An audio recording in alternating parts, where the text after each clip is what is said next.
LNK pristato. Kada būtų įdomu sužinoti, paskutinį kartą mylėjotės? Populiariausių komedijų nepatyręs ir tarp mūsų berniukai prodiuseriai pristato. Būtų labai gerai, jeigu sekso metu aš patirčiau orgazmą. Tai kad tu visada patiri orgazmą. Tai jo.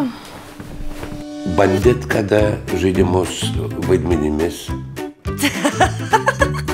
Kad tave išprievartautų. Taip, tokia mano seksualinė fantazija. Aš manau, kad ji slapta mėgavosi tuo.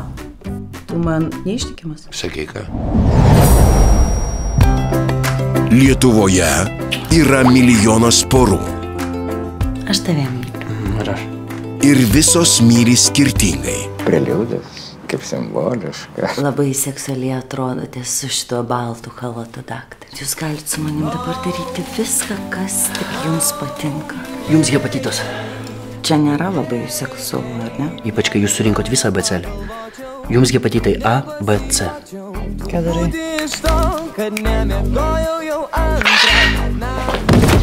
Tikrini, ar aš dar gyva? Nesulauksiu. 5 poros, 5 meilės istorijos. Sekso metu jūs patirėt orgazmą? Taip, ta prasme, kai ištekėjau, tai niekart taip nebuvo. Visos poros laimingos vienodai. Rimai, tu negaliucinuok. Tu ne aktorius, tu esi sušiktas draudimo agentas. Bet visos nelaimingos skirtingai. Pasakyk, kad taip. Jeigu tu išeisi pro šitas duris, tu padarysi didžiausią gyvenime klaidą, aš to nepakelsiu.